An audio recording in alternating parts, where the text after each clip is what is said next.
Education time again, people.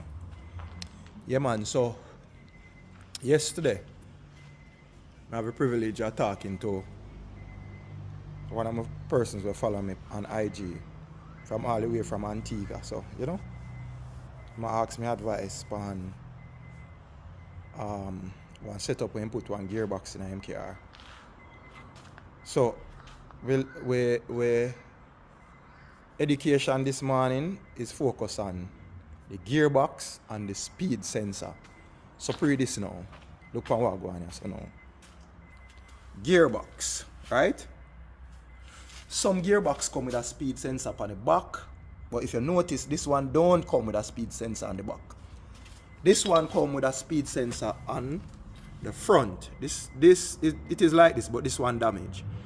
If you notice this damage, I'm going to show you why this damage and why we have to focus attention when we are work with the front wheel speed sensor on the front of the gearbox, right? Watch this now.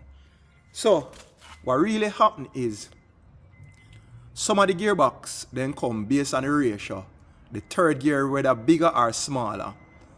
This sensor supposed to use a spacer in this area where it goes. A spacer should be under this. Because what the spacer do, it space the sensor itself of the gear. Right? So for example, with a 6-speed box from the RSX or a SI, those gearbox doesn't come with a spacer between this sensor. Why? Because the gear is small enough. That's when you push the sensor in and tighten it, it doesn't touch the gear. So we have to focus attention on that. If you have a 5-speed box or a TSX 6-speed gearbox, it requires a spacer under this. If not, you're gonna damage this sensor. Alright, so the next question is, how we know what size spacer to use? So look now, what me always do. So one, you put the sensor in a box, right?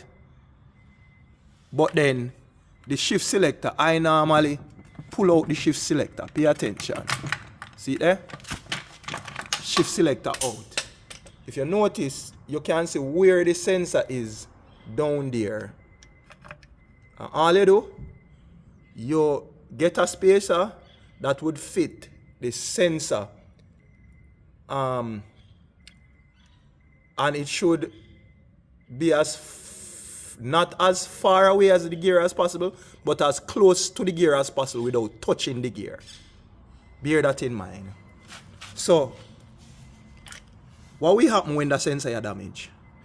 One, of course, you know your speed not go work, VTEC not go work, all of them the fandangles they not go work. But you can damage your ECU if this speed sensor go bad. Why? Because this sensor have a 5 volts computer output. And if the 5 volts computer output end up to touch a grounded signal anywhere in the gearbox or anywhere in the sensor itself, it will fry the ECU.